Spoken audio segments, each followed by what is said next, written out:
এখানে আমি ইলিশ মাছ নিয়েছি, 500 ইলিশ মাছ আছে আমার। এটা দেখুন পেটেতে কি সুন্দর ডিম ভর্তি ভর্তি। এই মাছগুলো 1200 টাকা করে কেজি। তার এখানে 500 ইলিশ মাছ নিয়েছি, কাঁচা ইলিশের আমি আজকে তেল ঝাল করব।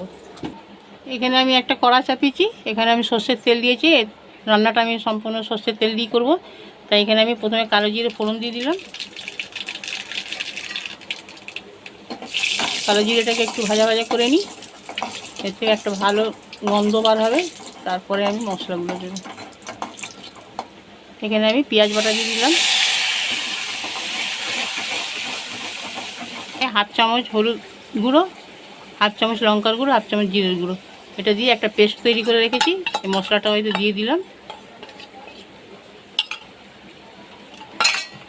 মতো লবণ দেবো। আমি ভালো করে কষিয়ে নেব। দেখুন মশলাটা আমার এখানে কষানো হয়ে এসছে। আমি একটু ঝোল রাখবো এতে, সেই কারণে আর জলটা শুকাবো না। তো এইখানে এবারে আমি ইলিশ মাছগুলো দিয়ে দেবো।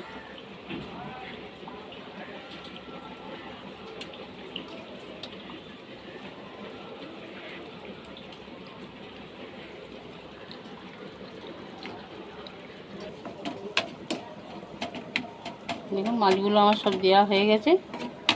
এবারে ছেঁড়া কাঁচা লঙ্কা দিয়ে দেবো 2টো। এখানে 2টো পাকা ছেঁড়া কাঁচা লঙ্কা দিলাম, এটা ঢেকে দেবো। দেখুন বন্ধুরা, এখানে আমার মাছটা পুরো রেডি হয়ে গেছে। কেন আমি এরকমই ঝোল রাখবো, বেশি শুকাবো না।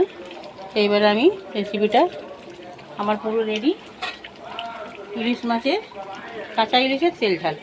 এবার আমি এটাকে সার্ভ করে দেখাবো। দেখিয়ে দিলাম ইলিশ মাছের কাঁচা ইলিশের তেল ঝাল। তা রেসিপিটি যদি আমার ভালো সাবস্ক্রাইব করবেন, ইউটিউবে যদি নতুন হয়ে থাকেন তাহলে চ্যানেলটিকে সাবস্ক্রাইব করবেন, লাইক কমেন্ট শেয়ার করবেন, বেশি বেশি করে সবার সঙ্গে শেয়ার করবেন। আর কমেন্ট করবেন আমাকে, আপনাদের কমেন্ট করতে আমার ভালো লাগে, উত্তর দিতেও ভালো লাগে। আর ফেসবুক কিংবা ইনস্টাগ্রাম থেকে দেখলে আমাকে ফলো করবেন। আল্লাহ হাফিজ।